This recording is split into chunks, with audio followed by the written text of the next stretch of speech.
Yeah, the interview looks great, man. Just got to finish the editing on it, and we'll give you a call as soon as it's done. All right? Cool. All right. Talk to you soon. Hey, what's going on, everybody? Welcome. This is See the Vision TV. I'm your host, Christopher Jenkins. And on my new show, See the Vision TV, what we're going to be looking to do is to bring you some of the most creative, most provocative, and most charismatic thinkers of our generation. So, with that in mind, y'all stay tuned. I got some great guests. Y'all going to want to check this out.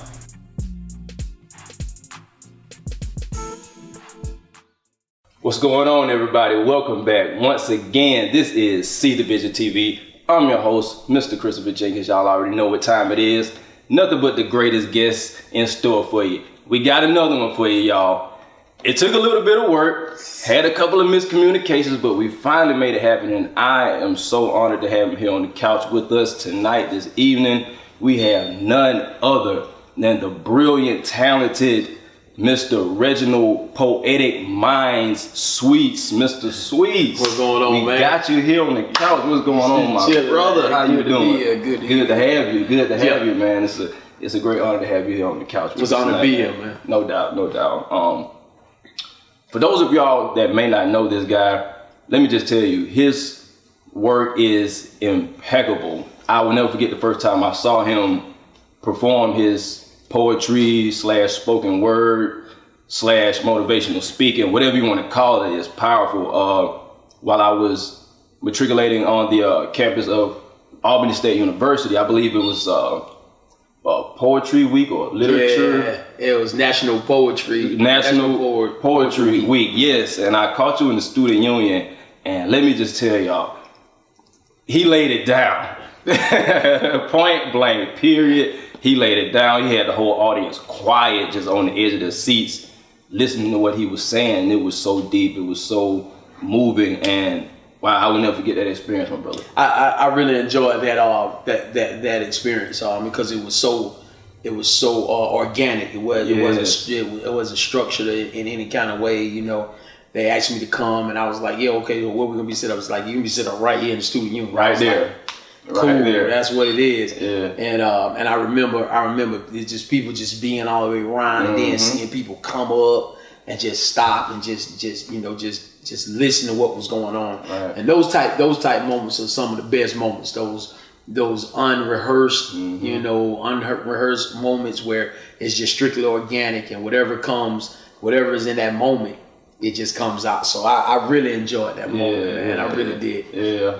So I always like to start off with my guests by giving them the opportunity to give us a little background on them, where they're from, how you came up a little bit. So if you could just take a little moment and tell us a little bit about PoeticMindz. Man, it's really nothing. It's really not much, man. I was born in Boston, Massachusetts.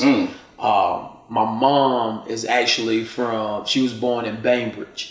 Okay. And I have a Georgia girl. Yeah, she was Georgia girl. We had I have a set of twin sisters, and where we were living at in Massachusetts was getting a little bit too rough and a little bit hectic. Yeah, and so my mom, she wanted to raise the girls in a little slower environment, and me also, even though I was a little older. And so we moved down South Georgia, and we had family in Camilla, and so moving from Massachusetts to Camilla was kind of a culture shock, but we made it, and graduated from Mitchell Baker. I'm a father of two. I got a son who just graduated from Westover last year. Okay. He's headed to the Air Force. Monroe in the building. Yeah. We won't hold y'all against that. We won't hold y'all against that since I'm an Eagle. We'll stay low.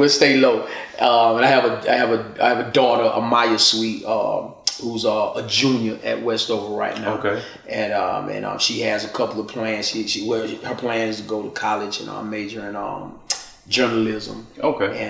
And so she wants to be a writer. And so I'm an educator. I work at Lamar Reese Magnet School of the Arts, Lily Pond Road. Okay. And I'm back in school so I can finish up a couple of more degrees. I really want to be in administration. And that's pretty much it, man. I've been performing for about been performing since about 2000, 2001. And I look back on those times, man, and saw myself just growing and growing and growing. I'm a former air personality here in Albany. I was on Blazing 102.1 when it was blazing, and a brief stint over at 96.3 WJIZ. When I was at Blazing, I got an offer to move to Alabama to do my morning show over in Alabama, and but I didn't take it because my kids were here.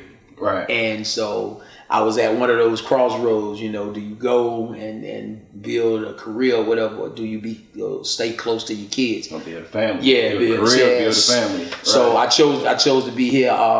Unfortunately, me and the kid's mom, we were no longer together at the time, but we were still friends. And so we co-parent the kids. And I felt the need, being a father and having a son, I needed to be close to him. Right. And so I decided to go to school, change my major in education, and build a career in education. And right. Here I am, man. Okay. Here I am. The unwritten biography. Yeah, unwritten, unofficial. Yeah. So you say you've been performing since 2001, right? Yeah. Okay, so, but before that, when did you really take a liking to poetry and writing and expressing yourself? Well, I'd always been a writer. I love writing. That was one of the things when I was in school. My first stint in college, and a couple of stints in college. My first stint in college. You're not alone. Don't feel embarrassed, brother. You're not alone. My first stint in college, man. I was one of the ones who loved writing. Like writing, it didn't bother me at all. And what happened was, I went through a series of events that it was real traumatic. You know, it was like one thing after another that happened in my life, and I referred to my writing to help me get through it, along with being a devout Christian and loving God. You know, you care to speak on a few of those things? Well, for one, my pastor, who at the time, who was the only father figure that I ever known, he had passed. Right after that, the company I was working with got bought out, so I lost my job. Right after that, me and the kid's mom, we kind of separated, and so it was like big thing after big thing after big thing that kind of happened, and so I referred to my writing to kind of help me get through it, and I remember at this time I was working at Target. I was a manager at Target. A friend of mine was a cashier. I was a manager at Target, and one of my cashiers said, "Well, there's this open mic. I want you to come visit this open mic, man." And I went and visited the open mic, and from that point on, man, I went a couple of times, and I remember doing a poem that I wrote for my mom, and it dealt with abuse and you know, being sexually abused and things of that nature. And I remember like 2 or 3 of the young ladies from Albany State were there, and they came up and they had tears in their eyes, and it was like, I've been wanting to say this for years and I couldn't put it in words. And so I remember going home that night and saying, man, I got a gift. You know, I really got a gift. And from that point on, man, I really started focusing in on writing and poetry and being creative and studying writers and studying other poets and spoken word artists. And that's how I started finding my voice of who I was and what I wanted to convey and what my message was. Right. It seems like you've been doing your thing for a while. I mean, like when I heard you, it was just like, wow, man, he's been doing this since middle school or something. You know, like he knows what he was doing. Okay, so you know, I follow you on Instagram. You know, right. you have several followers, you know, loyal followers. You know, they pay attention to things you say because you speak some very profound things, right? You know, within your writing. So, you speak a lot on our men, you know, our black men, and how we treat our most valuable resource, our women. Right. You know, what really moved you to get in that lane and try and speak that knowledge and try to give that information inspiration on that too? Two reasons. One reason was because my one of the reasons why me and my kids, their mom and our relationship, our marriage didn't work. We got married young, but so there were a lot of things with me growing up without a father. There was a lot of things I had to learn on the fly during that marriage, and sometimes it's not the best way to learn, especially when you're talking about being in a marriage, being responsible for another person and being responsible for a family. Some of those things I should have known before I got married, and I didn't. And so I had to learn them on the fly. And then the second thing is that I had a son and I had a daughter. And so I wanted my son to grow up, and I wanted him to just seeing how things were forming and taking shape in our community. I wanted him to grow up, and I didn't want him to treat some other young lady a way that he didn't want someone treating his mom or his sister. Right.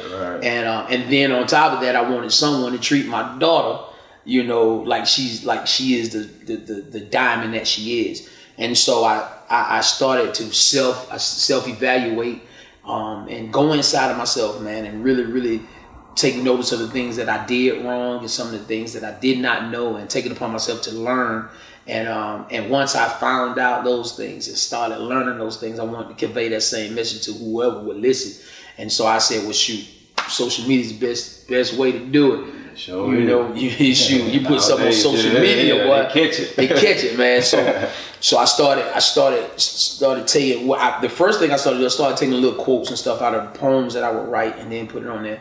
And then I just started writing just original stuff and just putting it on there, and just hoping that this would spark conversation or cause change. And if that happens, then I'm good. And so that has been my voice. That has been my direction. Right. Is to really speak to the men and to the young men, and especially African American men in our communities. They see us every day. Yeah. They see us every day. I remember one of the things, I was a youth football coach for so long, and I remember we would be out practicing, and I would have dads that come right off of work still with their work clothes uniforms on, police uniform, truck driver uniform, just all they did unbutton them, and then we out here coaching, and that was the thing that I wanted them to see, and because we wanted to let them know that we were concerned about them, and this is how you do it. You see us every day. We see the LeBrons and we see the Kevin Harts and these guys, but we are the ones that they touch. Yeah. We are the ones that they see us riding by, or they see us in Dunkin' Donuts or whatever. They can come and say, "Hey, coach," And so that's what led me to my voice, man. Right. I just hope it causes change. Right. I think you're on the right track. I appreciate it. I appreciate it, man. I appreciate it. So I hear you speak all the time about fatherhood and being a father. You're a very proud father. I mean, anytime you speak, like, you always mention your children. Yes, sir. And the fact that you're a father. Yes, sir. What is it about fatherhood you would say that really inspired you to put that in your writings? What was it about being a father? Well, because I grew up without mine. I only have one memory of my dad, and so growing up without my father and my life being active and present in my life, I knew the toll that it could take. I just finished a book, and some letters that I wrote to my son. I just finished it. One of the chapters in my book is called. I didn't chapter them 1, 2, and 3. What I did was I took whatever that letter was about, and a line in that letter that would signify what this is about. That's what the chapter name is. And one of the chapters I have in there is I was determined not to let my daddy issues cause you to have daddy issues. And so being focused on that and saying, look, I know I went through some things and I know how it felt. I am determined not to let you feel the same thing. you know, as being your father. And that's that's the proudest thing I am. And I have, you know, degrees, and I have, you know, certificates, trophies, and all this other stuff, man. But being a father is one of the best things for me to be, man, because I know he teaches me as much as I teaches him. Right. You know, he may not realize now he's just 18, but later on in life when he gets older, he's gonna realize that he has taught me, you know, just as much as I've taught him. Right. So I was just about to get into your book. You kind of Gotta jump the gun. Led me into the next question. So the name of the book is Letters to My Son. Letters to My Son. So can you give us a brief little history of, you know, how did that even come to be? You know, what inspired you like to sit down and What happened was I was talking to my son, and I started asking him like in the 10th grade, what does he want to do when he graduates? Because, man, you know, it's coming, man. Yeah. You got to be a singer, man. And he kept saying, I don't know, Dad, I don't know. And so finally one day I asked him, and I asked him, and he said, I want to go to the Air Force. And I was like, okay, cool. You know, that's good branch. Everybody says that's a good branch to go in. So we started working towards it and getting them prepared. And I remember sitting at the house one day, and I was like, man, my son, man, you know, because that's my dude. You know what I'm saying? My son is my dude. And I was like, man, my dude's gonna be gone. I'm not gonna be able to talk to him like I talk to him now. And I was like, what can I do to constantly be a voice in his ear? And so I started picking out all these topics that we would talk about, but never really got really too in depth, but, you know, just kind of scratched the surface. And I picked all these topics, and I just started writing letters to him. And before I knew it, I had like 13 letters that I had written to him. I was like, now I know what to do. So I started putting it in book form, and started editing it, and got it edited. Just finished our 3rd edit. You know, we got my graphic artist to do covers and all this other stuff. Yeah. And when I finished it, man, I gave it. The first person I gave it to was Dr. Keela Johnson. She's a teacher over at Monroe. And like one of them, like, we in the building. I gotta get. I told you before, we in the building. everywhere, man. And so I gave it to her. I let her proofread it, the first proofread, and she when she read it, she just said the first word she said is like, "This is so transparent," and that was what I wanted to get. I wanted to be transparent to him. I wanted to be so honest with him that nothing would catch him off guard. Yeah. You know, if I could help it, there are going to be some things that he's going to go through that he's just going to go through as a man. But if I can help him in any way, not for him to get caught off guard by a lot of things, that's what I would love to do. And that's what I did, man. When she sent it back and she said this is transparent, man. I said, okay, that's what I want to get at. And so we start putting it together, and we're finished with it, man. We're getting ready. We're setting dates, man, for book signings and performances and everything. Right. Can you give us a tentative release date? Well, I had one set. I had one set for September the 30th, the end of this month. Right. But I talked to my guys, G&S Experience, my band, my boys, Tom and Paul, and I talked to them, and Tom is working on a project. He's working on a jazz project. Okay. So I said, Tom, won't it be dope if we just do all of this at one time? Like, not just have just a regular, ordinary book signing where I sit at the table, you buy a book and assign it, or you download a book, but we just give a show. We just do a show, man. Yeah. He said, yes. He said, let's do it. So we came up with it. So now we're looking at January. Okay. We're looking at January, and we're going to do a big G&S Experience PM show, and we're inviting everybody we know to come, and we're gonna sell books and sell CDs. On my book, when I sign my book, the first 100 that I sell physical copies, they're gonna get us free CD. Okay. Because I'm working. We've just finished my CD. My poetry CD, so we got a lot of projects going on. Man. We working. We working. We got together this year, and we said that at the beginning of this year, we said that this year, towards the end of this year and next year, we were going to do everything that we could to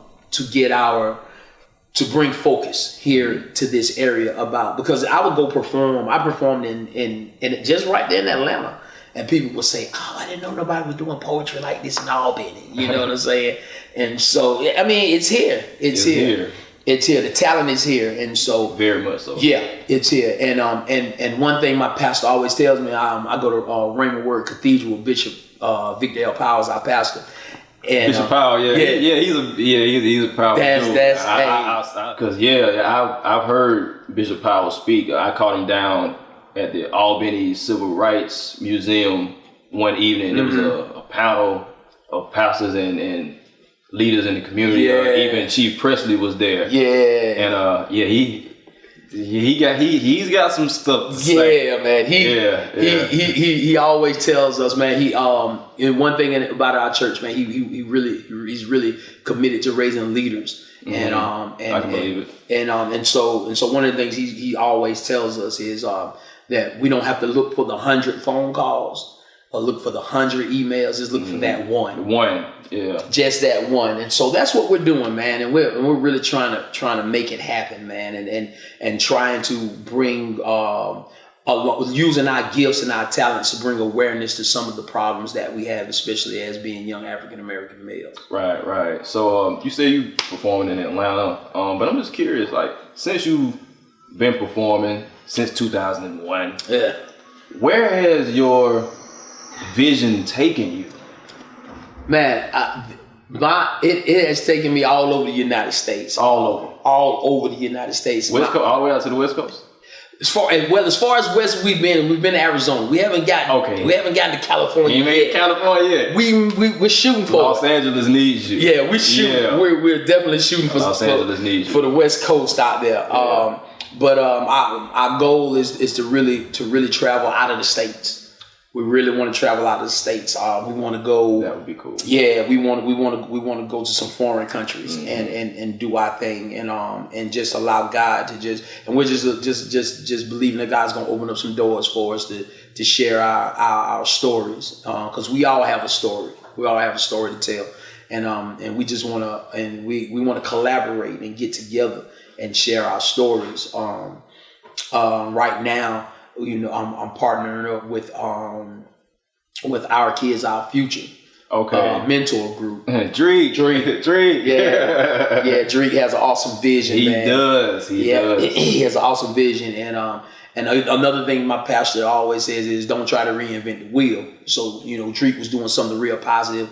I said, well, look, man, whatever I got, let's put it together, and I'll throw it in with yours, and let's see what we can do. So that's what our goal is. Our goal is to really affect our communities and be positive role models and men with the talents that we have. We want to let everybody know, let these young men know that football is fine, basketball and all that fine, but being a host is available to you. Right. Being a performer is available to you. Being an author. Being an author is available to you. And so that's what we're trying to do. That's what we're trying to do. No doubt.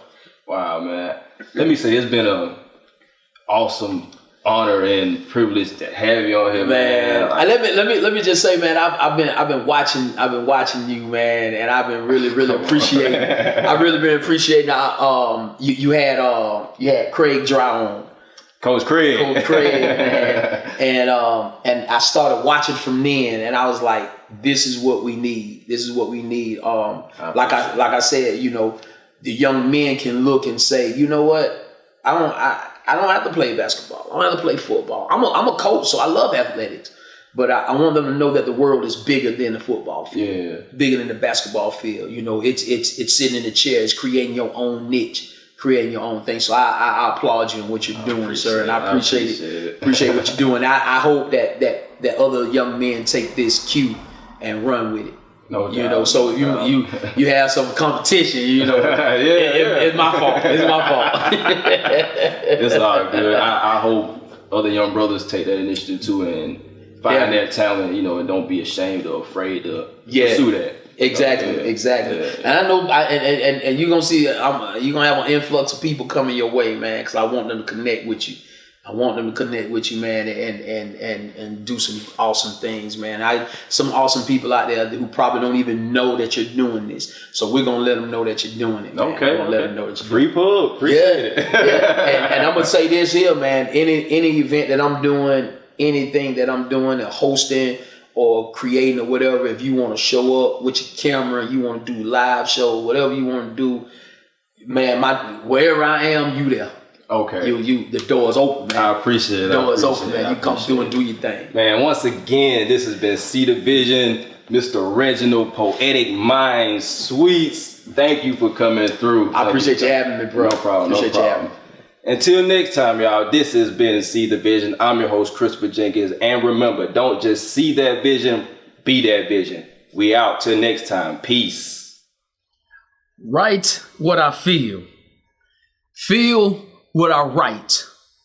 Believe what I don't see and trust what I believe. I stand in the doorway of eternity, prepared to take my journey through the winding ways of forever. And like an officer armed with a deterrent, so am I armed with the same 3 CDs, 2 pens, half filled with ink, and 1 dream. The poet in me has discovered what it means to be torn, because I'm in the tug of war with a time clock and my desire to write one more poem. My passion to perform one more line causes my palms to sweat. I'm in a mess.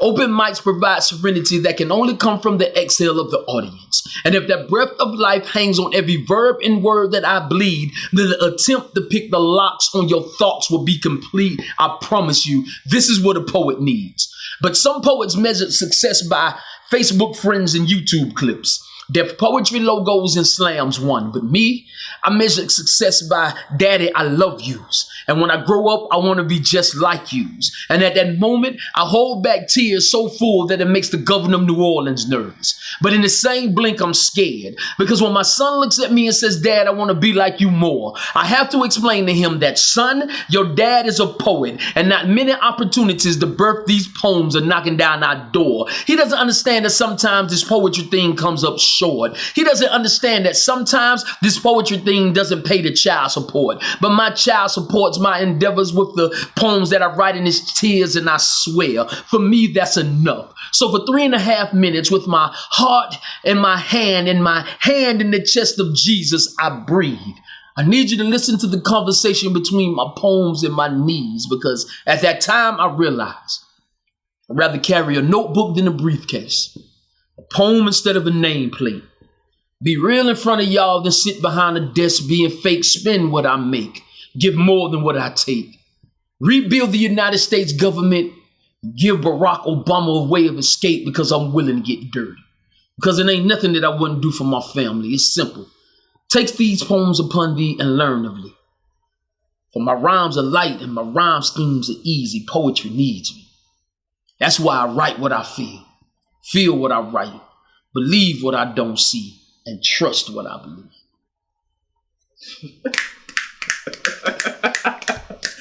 See the vision, y'all. PoeticMindz, PM Sweets.